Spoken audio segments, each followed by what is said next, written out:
दोस्तों नमस्कार। Nexon news के खास बुलेटिन में आपका स्वागत है। दोस्तों आज हम बात करेंगे पश्चिम बंगाल के बारे में। वैसे तो पश्चिम बंगाल इसलिए भी चर्चा में रहता है कि पिछले 11 साल से केंद्र में मोदी सरकार प्रयास करती रही है कि पश्चिम बंगाल पर उसका कब्जा हो जाए, लेकिन ममता बनर्जी के आगे अमित शाह हमेशा घुटने टेकते रहते हैं। प्रधानमंत्री मोदी और अमित शाह जिस तरीके से पश्चिम बंगाल को टारगेट कर रहे हैं, लेकिन वहाँ उनकी दाल गल नहीं रही है। वैसे भारतीय जनता पार्टी के बारे में एक बात तो सर्वविदित है कि भारतीय जनता पार्टी 24 घंटे और 12 मास यानी 365 दिन चुनावी मोड में रहती है। वो हर समय ये दिमाग में तिकड़म बैठाती रहती है कि किस तरीके से गैर भाजपाई शासित राज्यों को, वहाँ की सरकार को कमज़ोर करके उनके विधायकों को तोड़ कर, खरीद फरोख्त कर, पैसे से, पावर से और जांच एजेंसियों को लगाकर उनके विधायकों को तोड़ने का प्रयास करती है। उसमें बहुत सारे मामलों में वो सफल भी रहती है। अब आप जानते हैं कि 2018 में कांग्रेस ने मध्य प्रदेश में सरकार बनाई थी, राजस्थान में सरकार बनाई थी और कर्नाटक में सरकार बनाई थी। वहाँ पर ये देखा गया कि कर्नाटक और मध्य प्रदेश में खरीद फरोख्त कर, विधायकों की खरीद फरोख्त कर, कांग्रेस के नेताओं को अपने पार्टी में शामिल कर किस तरीके से भारतीय जनता पार्टी ने कर्नाटक और मध्य प्रदेश में सरकार अपनी बना ली। इसी तरीके से उनका प्रयास पश्चिम बंगाल में भी देखा जा रहा है। पहले उन्होंने ये देखा गया कि किस तरीके से अभिषेक बनर्जी को अपने झांसों में लिया जाए और ममता सरकार को कमज़ोर किया जाए, लेकिन अभिषेक बनर्जी से उनकी बात बनी नहीं और वो अभी भी किसी जुगाड़ में लगे हैं कि किसी तरीके से पश्चिम बंगाल में ममता बनर्जी के किसी खास बड़े नेता को तोड़ा जाए। पिछली बार उन्होंने शुभेंदु अधिकारी को, जो कि टीएमसी के बड़े दिग्गज नेता होते थे, उनको तोड़कर अपनी पार्टी में शामिल कर लिया और इस समय वो पश्चिम बंगाल में विधानसभा नेता बने हुए हैं, भारतीय जनता पार्टी के नेता प्रतिपक्ष बने हुए हैं।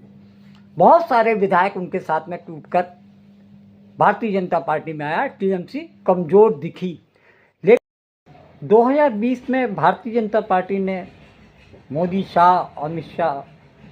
शाह ने मिलकर और उनकी पूरी कैबिनेट मिनिस्ट्री ने ये प्रयास किया और ये प्रचारित किया कि अब की बार भारतीय जनता पार्टी की 200 सीटें आने जा रही हैं। झूठ के पाँव नहीं होते। इसी तरीके से पिछली बार भारतीय जनता पार्टी को एक बार फिर से मुंह की खानी पड़ी। पश्चिम बंगाल में 2011 से ममता बनर्जी ने नई पार्टी बनाकर तृणमूल कांग्रेस का निर्माण किया और पश्चिम बंगाल में 30 साल से अधिक पुरानी सरकार ज्योतिर्मय बसु की सरकार को सत्ता से बाहर कर दिया और तब से लेकर अब तक 2025 हो रहा है, 2026 में भी वो चौथी बार अपनी विजय पताका फहराने की कोशिश में जुटी हुई हैं। ऐसा नहीं है कि 15 साल की सरकार के बावजूद वहाँ पर असंतोष नहीं हो, लेकिन ममता बनर्जी का अपना जलवा बरकरार है, ऐसा लोग कहते हैं। इस समय ममता बनर्जी की लोगों की खास बनी हुई हैं, उनकी योजनाओं से, उनके कार्यकलापों से कहा जाता है कि जनता काफ़ी संतुष्ट है। कारण यह है कि ममता बनर्जी कोई सामान्य जिंदगी जी रही है। मुख्यमंत्री 15 साल से मुख्यमंत्री होने के बावजूद उनके रहने सहने और किसी भी प्रकार का दिखावा करने में कोई भी अंतर नहीं आया है। वो सामान्य जिंदगी जी रही हैं। ऐसे में भारतीय जनता पार्टी इस जुगाड़ में लगी हुई है कि किसी तरीके से ममता बनर्जी को जनता के बीच में बदनाम किया जाए। बीच बीच में कोशिशें जारी रहीं, जैसे कि मेडिकल कॉलेज छात्रा का साथ जो केस हुआ, रेप का केस हुआ या संदेश खाली का केस हुआ, उसमें भारतीय जनता पार्टी ने कोशिश की कि वो हिंदू मुस्लिम करा सके, लेकिन उसमें वो सफल नहीं दिखी। लेकिन इस समय पश्चिम बंगाल में राजनीति कुछ ज़्यादा ही उबाल में दिख रही है। वहाँ पर टीएमसी के पूर्व नेता और पूर्व मंत्री हुमायूं कबीर का नाम चर्चा में काफ़ी तेज़ी से है। मीडिया में, सोशल मीडिया पर काफ़ी वो ट्रोल किए जा रहे हैं, या ये कहा जाए कि वो मीडिया के एक केक बने हुए हैं कि हर कोई उनके बारे में जानने की कोशिश करता है। आज ये कोशिश की, ये खबरों में है कि हुमायूं कबीर पश्चिम बंगाल में अपने एक राजनीतिक दल की शुरुआत कर सकते हैं, ऐसा मीडिया में चर्चा में चल रहा है। हुमायूं कबीर ने पिछले 2-3 महीने से समाचार पत्रों और चर्चाओं में अपनी जगह बना ली है। उन्होंने स्पष्ट कर दिया कि मुर्शिदाबाद में, जहाँ के वो विधायक हैं, वहाँ पर वो एक बाबरी मस्जिद के नाम पर एक मस्जिद बना रहे हैं जिसका बजट 300 करोड़ रुपए है। इसमें देश विदेश के मौलवी आकर इसमें शरीक होंगे और 6 दिसंबर को उन्होंने इस कार्यक्रम को मुर्शिदाबाद में बहुत ही शान शौकत के साथ किया। देश विदेश के मौलवी आकर इस बाबरी मस्जिद की नींव, जो फाउंडेशन रखी गई, उसमें उन्होंने काफ़ी भाग लिया। इस चीज़ को लेकर टीएमसी ने उनको पार्टी से बाहर कर दिया। आपको जानकारी दे दें कि हुमायूं कबीर घाट घाट का पानी पी चुके हैं, यानी यूँ कहा जाए कि उन्होंने सभी प्रमुख राजनीतिक दलों में राजनीति की है। शुरुआत उनकी हुई थी कांग्रेस से।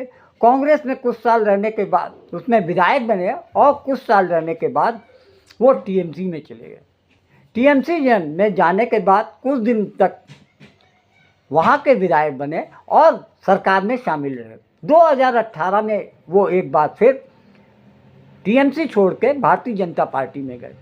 टीएमसी में छोड़ने के बाद भारतीय जनता पार्टी ने उनको 2019 में अपने टिकट पर लोकसभा चुनाव लड़ाया, लेकिन वो हार गए। 2021 में एक बार फिर से भारतीय जनता पार्टी को छोड़ के हुमायूं कबीर एक बार फिर से टीएमसी में शामिल हो गए। सरकार में उनको मंत्री पद भी मिला, लेकिन उनकी पार्टी विरोधी गतिविधियों को देखते हुए पार्टी ने उनको अपने फिर से पार्टी से बाहर कर दिया। और इधर ये देखा जा रहा था कि 2-3 साल से वो टीएमसी के खिलाफ में कुछ ना कुछ करते रहे और भारतीय जनता पार्टी उनके इन मुद्दों को लेकर टीएमसी सरकार को घेरती है। भारतीय जनता पार्टी के नेता शुभेंदु अधिकारी का कहना है कि जो बाबरी मस्जिद का मामला 33 साल बाद हुमायूं कबीर ने उठाया है, ये देश की शांति भंग करने का एक तरीका है, जिसमें कि टीएमसी भी शामिल है। एक तरीके से ये कहना है कि हुमायूं कबीर को टीएमसी यानी ममता बनर्जी के कहने पर उनको बाबरी मस्जिद के निर्माण के लिए उकसाया गया है।